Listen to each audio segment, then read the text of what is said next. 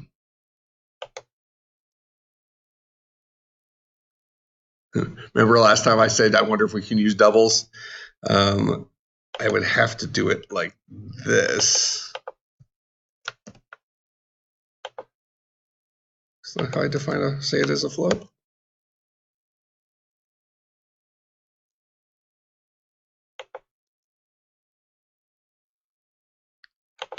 I'm just going to change these to floats.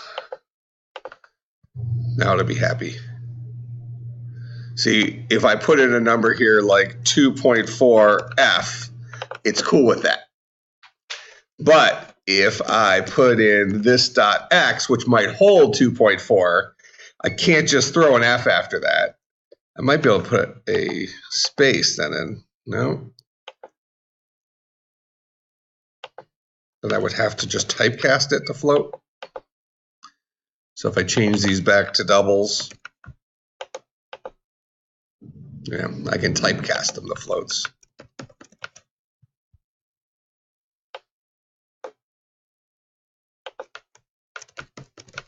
So it's possible that the JSON creator requires doubles. We didn't actually try it with floats, but assuming we know it works with doubles, so assuming it takes doubles, we can just go ahead and typecast those doubles to floats like this.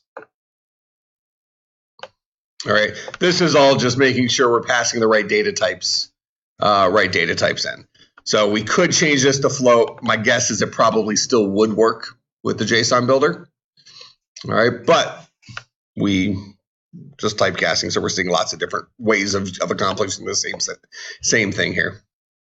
All right, so after I instantiate my room, I'm going to set that room's transforms position equal to this new vector 3. That is the x, y, and z we passed in for this room. Now, similarly, we also need to set his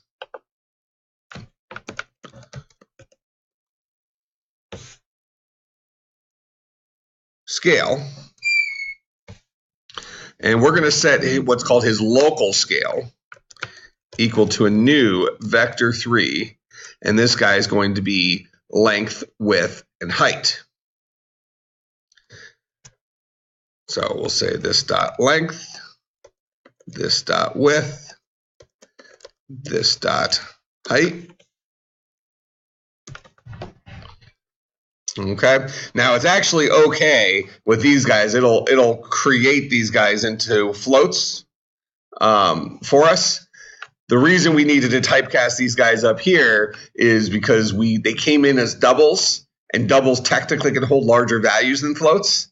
So they are not necessarily convinced that we know what we're doing. There's a possible loss of precision. So it's not going to just automatically do the typecast for us. Down here, it's an int. You're not losing precision. I'm going to make that a float. Go. Okay. So it wouldn't hurt to put float in front of it if it made us feel better, but it's doing it for us. So now, after I've instantiated my room, I'm setting his position and his scale to the appropriate sizes. Okay. Now I need to go ahead and add that room to the parent transform, which is housed inside of this behemoth that we passed in that we didn't actually need. So rather than just passing in the transform, we're going to say this dot MVC MB dot transform dot. Actually, I think we do this. I think we say room dot, is it parent transform?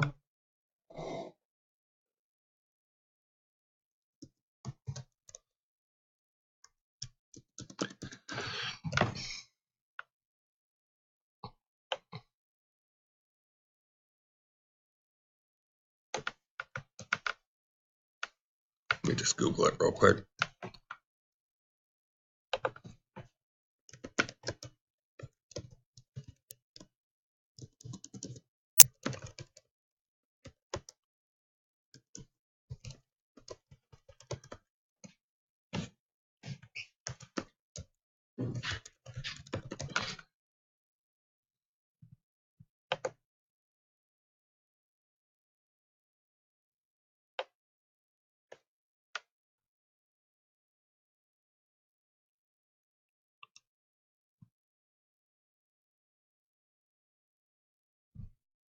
That's the parent of it, okay? So it's room.transform.parent. So we're going to set the rooms transforms parent transform equal to this dot MVC dot transform. Okay, so we create a room and then we tell the room your parent transform is that guy. Can you explain like what, you know, I keep saying like the Monobehaviour passed in was like a huge thing. Yeah, so, and it's because of this one line right here. So I actually do not need this entire Monobehaviour. I only need his transform. So you don't need all the other things. Correct. So that was the way we wrote it originally. Well, wrote it the second time. And then I thought I needed the whole thing to call instantiate.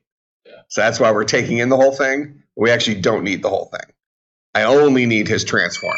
So if we want to go back and update it, which isn't going to take long, we'll go ahead and turn this guy back into a transform. So we'll call this guy the parent transform.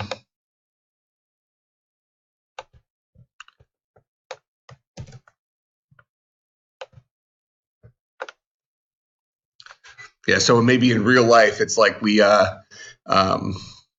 you needed to just get your,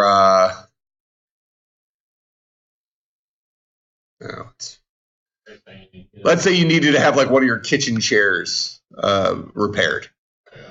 And you were taking it to the repair shop. You usually would just take the kitchen chair, right? But in this case, you're taking the whole house. So you just open the door, you can find the kitchen chair in there. And all they're touching is your kitchen chair, but you delivered the house. Doesn't make a lot of sense, but technically they can get to your kitchen chair. That makes some sense? All right, so let's just update this guy. So we'll say this dot parent equals parent. And then we'll do the same thing down here in room instead of taking this whole Monobehaviour.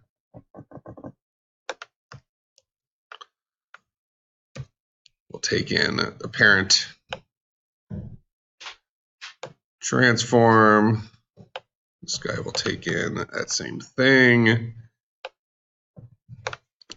This dot parent transform is equal to parent transform. So we have all that. So now down here, we can just say this dot parent transform. How did you miss one? All right, let's see. Oh, yeah, thank you. Because I'm still trying to pass in a Monobehaviour that I don't even have that variable anymore. So now this is parent transform. So when I build a room, I'm going to pass him the parent's transform as well as the prefab. A room will receive the transform in which he will be adding himself, along with the game object he's going to be using to instantiate himself. So here's where I instantiate myself using that game object. Then I set that dude's position and scale to the values we took in for a room.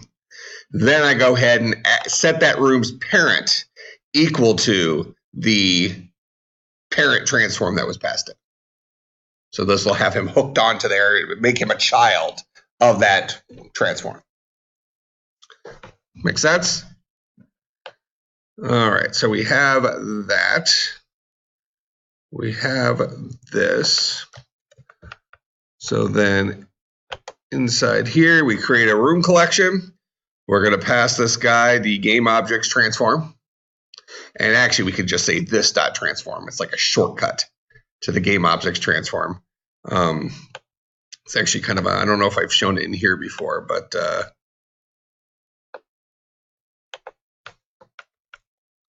see how a transform has a GameObject? Dot transform, dot GameObject, dot transform. That'll work. It'll work because they're synonyms for each other. Yeah, they have like the shortcut that allows you to just say this dot transform in here to get at the transform of the GameObject. But the reality is that a GameObject and a transform are implemented as the same thing, as that they're synonyms. So we could actually just string it together 5 million times if we want to. It's kind of dumb, but and that's why when I write it, I mean, sometimes I'll slip up and do it the other way, but I'll almost always say, I want this instance of Monobehavior's GameObject, and I want that specific GameObject's transform. That's what I want, because that lines up to how we've learned it out here, where we have a GameObject which has a transform. Does that make sense? So they've tried to make things a little convenient for us, and in that process have created this like internal infinite loop. That's kind of fun, but I'm sure at some point we time travel, but I don't know how many times we have to. I don't know how many times we have to go through there for the time traveling to actually occur. But I'm scared. Is what it comes down to. I'm actually not. I'm kind of intrigued, but it's same difference. Okay, so when we create our instance of our CS department, we're going to pass in that transform, blah, blah, blah. Then we tell that guy we want to add a room. When we add a room, it's going to create a new room whose name is this, whose other stuff is this, but it's going to pass in the transform in which that room is going to be added to, as well as that prefab to instantiate the room. So that's this piece right here. So the room collection knows about those two things. But when we create a room, when we call add room, the room collection will pass on his couple of properties about those two things to the rooms constructor. The rooms constructor then goes ahead and does his magic by setting his local attributes, then instantiating the room, then updating position and scale, then setting this guy's parent to be the parent transform that we passed along. Make sense? Okay. So let's go ahead and run this guy. Let's make sure this is set up, has a script. It has the transform there, or the prefab.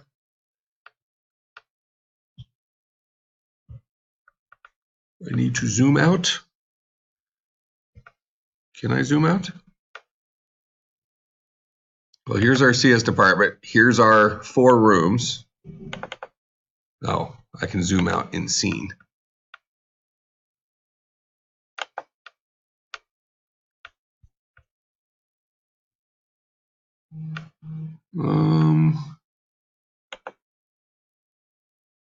So there's a room. Is it like wrong view?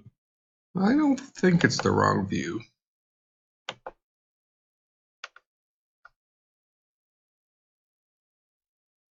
It is flipped over, right? Actually, no. I think we can fix that by doing this. Okay, so it looks close to right. Our positions seem to be a little bit off here. I do want to try something here in a second. So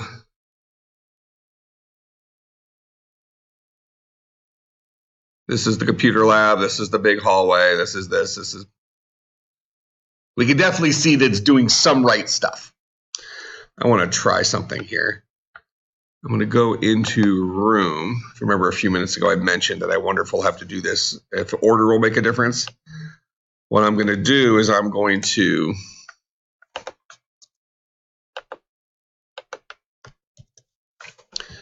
set the transform first, then update its position and scale relative to that transform.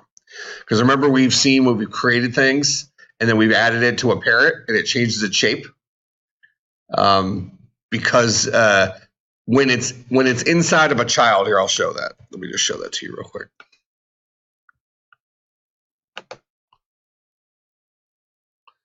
Just real quick, let's just see if it made a difference.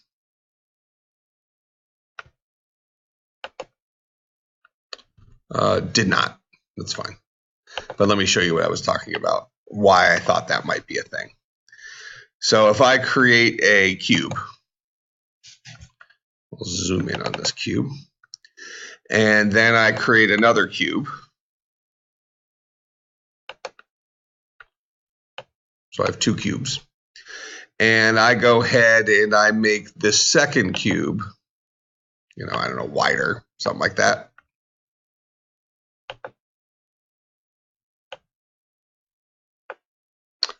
And then I take that second cube and I add it to my first cube. Its width stays the same, right? Now, if I do, now I'm going to undo what I just did. I'm going to add my second cube as a child of the first cube.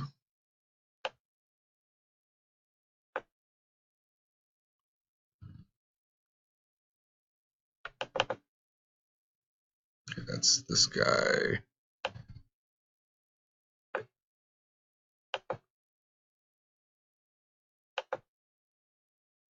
Okay, he keeps his position there. All right, I'll be able to still show it this way. So notice that his scale changed. His scale got scaled down. It's no longer 1 by 1 by 1. It's now this 0.3. So he maintained his shape here. I'm going to go ahead. If I change this to a 2, that'll make him extra long, right? All right. So now this internal one has a scale of 211. This outside one has a scale of 3 point whatever 11 because I made him longer. Okay. So we see visually that this guy up here is longer than this guy here, right? Yet this guy right here has a scale of 2.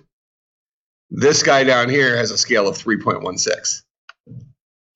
So he's longer because this guy's scale is relative to his parents' scale. Oh, so like if the scale in 2, it would actually be like 6, whatever, like 4. Yeah, so this would be 6.2 or 6.32, whatever. So naturally, but now if I take this guy out, he maintains his shape, and there's that 6.32. Does that make sense? All right, so when you have it as a parent, you have a relative scale to that parent.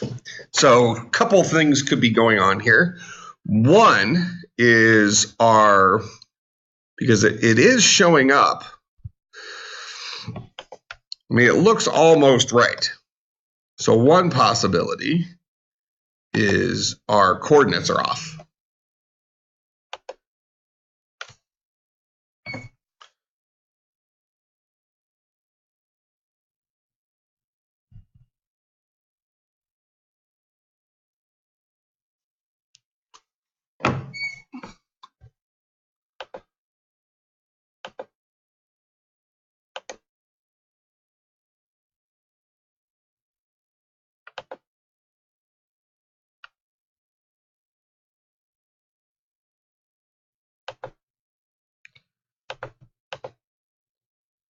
Yeah, so these two look correct.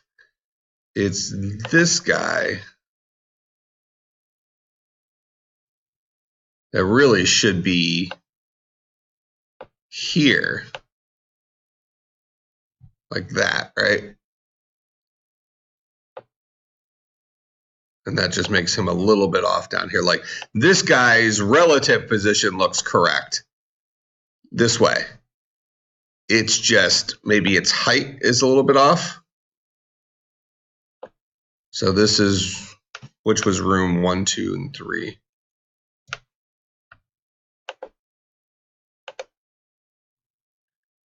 Okay, so room 3 seems like it's a little bit off. These were the numbers we used. So we had 3, his upper left-hand corner. Well, this was his length, width, and height, right? 5, 40, 12. We had his upper left-hand corner at negative 2.5, and this is, I think we threw a z in there, so we had z's at 0 for all of these. So negative 2.5, 20. We had 0, 0. Oh, hold on. We have a 0, 0 at that. That was presuming 0, 0 was here. But that's not where 0, 0 is right now. I think 0, 0 in our model is upper left-hand corner.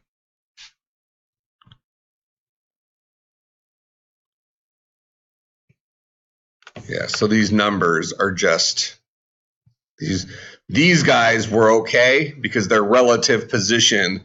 So we're not doing it correctly off of 0, 0, assuming 0, 0 is here. 0, 0 is actually up here. But because we use the same numbers, this is aligning them with each other anyways. Here we need to, what was its position?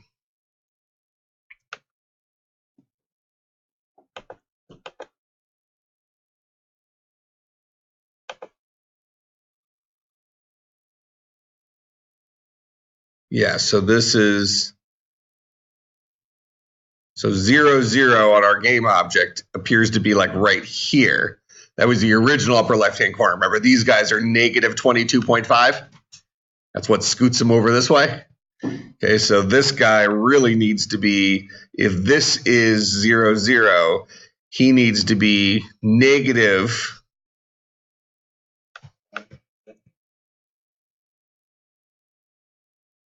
Well, we have the negative 2.5.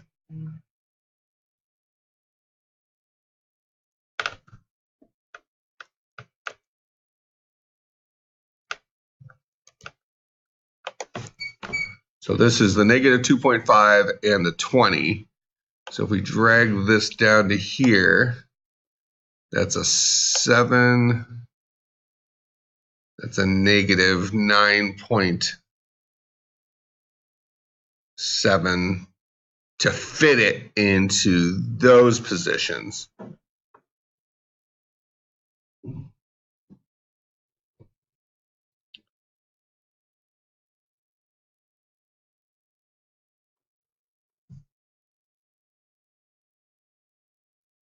Yeah, so it looks like a negative 10 and a 7. And that would make sense if this guy is he's a 15, so it's actually a 7.5. So negative 10 and 7.5.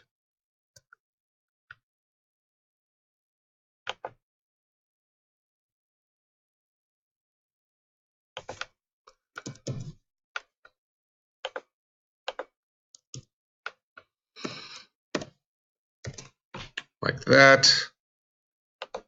So let's run this one more time and make sure that guy's positioned better now.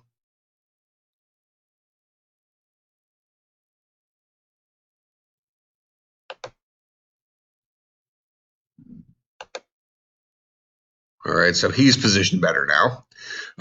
This guy actually is still too high up. If I click on him, he really should be something like that.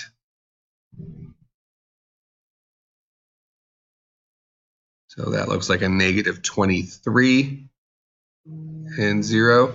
Negative 5, negative 23.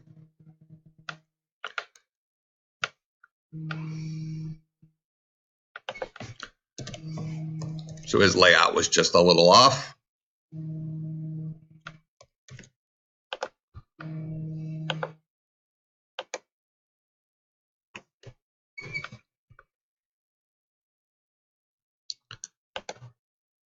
Okay, it looks like this guy still needs to be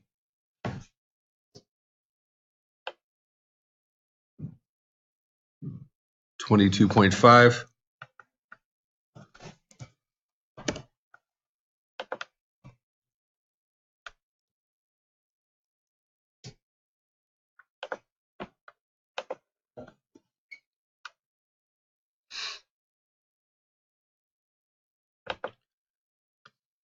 All right, that's reasonable. All right, so that's pretty much a layout of the department, and we can turn it here so we see that actually I think currently, if we look straight down on this, the department is actually rotated poorly. It's standing on its end. Because I'm looking right now, I'm on the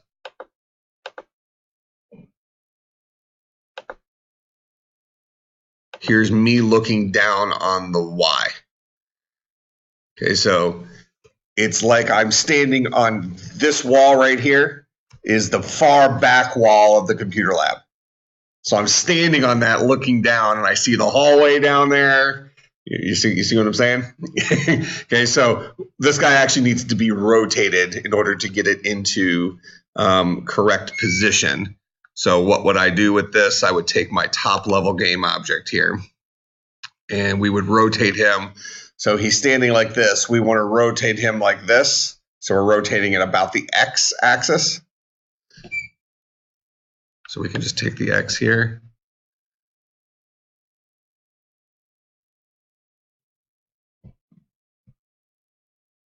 So 90 degrees on the X. So after we've built this guy,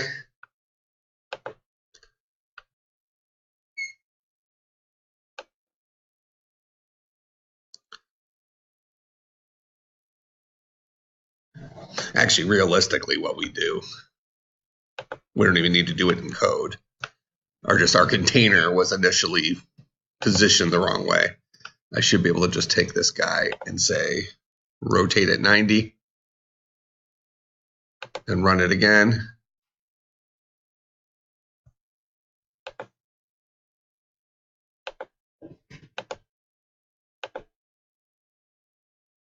Oh, we still built it inside the same way. I need to rotate it after I've added things. Because now I've rotated it, but I've still added the things in it in the exact same way I did before. When you just like switch the position, like how you you want to change the order of length, width, height. Yeah, we could. I mean, it's not. Yeah, we certainly could. So then you have to just decide what does length, width, and height actually mean. So right now we really want what we're passing in for width.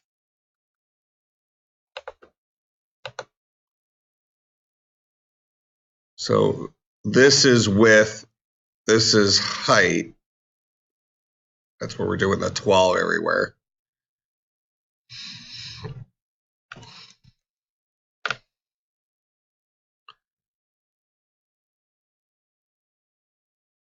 So I think we want the 30 and the 12 swapped. Just see what that guy looks like.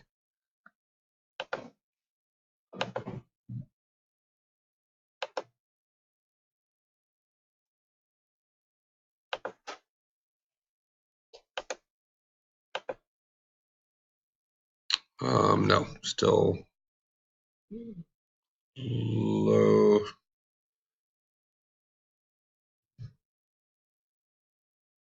So actually I want the 30 is where it should have been. The 12 is here. And the 15 is here.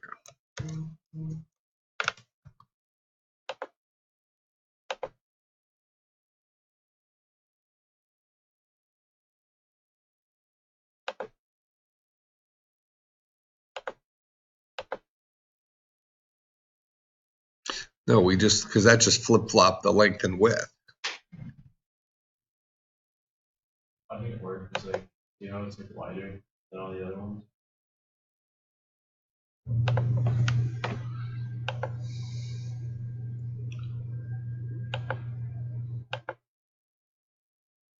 Oh, I have to think about it as if it's rotated the correct way. So I have this guy rotated. Oh, hold on. I set it to be rotated like that.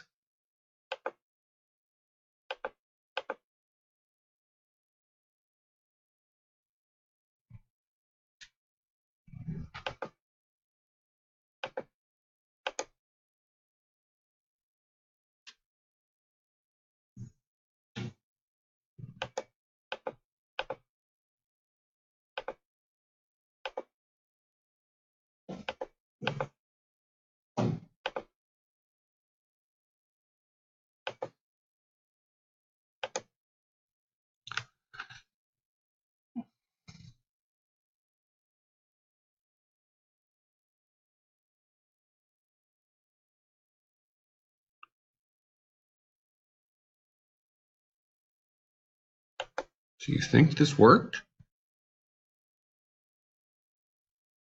It's too tall.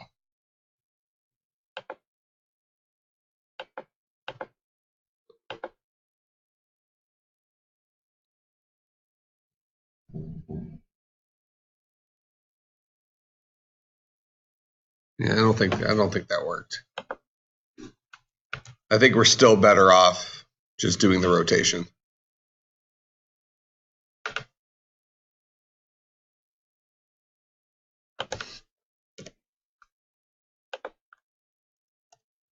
I think we could figure out the right order here, but I think the best way of doing this would be to, after we've added all the rooms.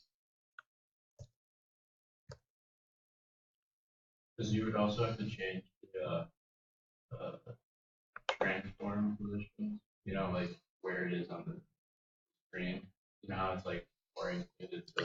Not if we build it as a stack like we're doing now, and then at the end flip it. Oh yeah, I get it. So here we've added the rooms, and then we're just going to say CS. I'm actually going to say this dot GameObject dot transform dot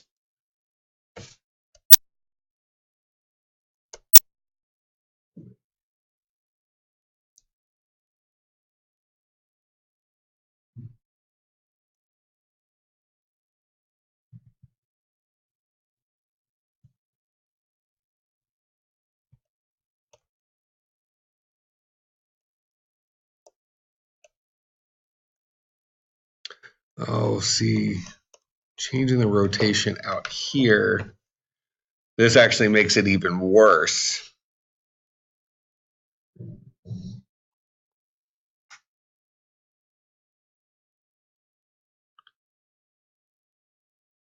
Yeah, in the end, we're going to be better off, I think, building it correctly to begin with. Doing the rotation and then flipping these things around. Because what we can do is, I'll just show you here real quick in our last minute.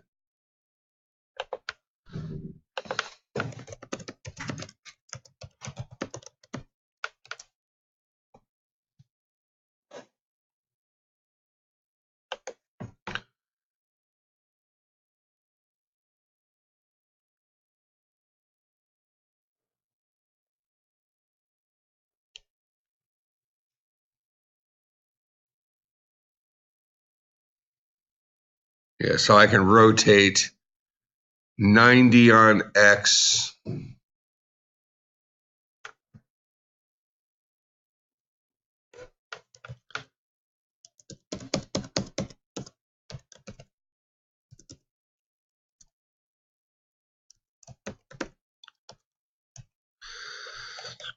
$90F, 0F, 0F, and then this is space dot self. that should position it the way we need it positioned.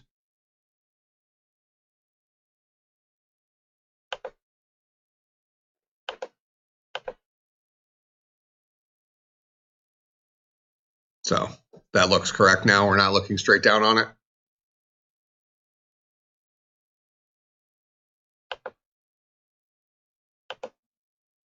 This is me looking straight down, and it looks like I'm on the roof, just looking straight down.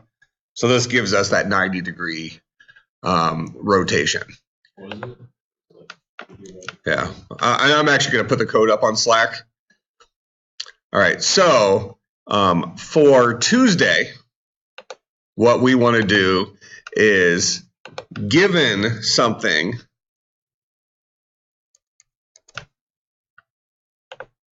that looks like this, and you can create this by just saying to JSON. In fact, we are creating it right now. It's outputting down here.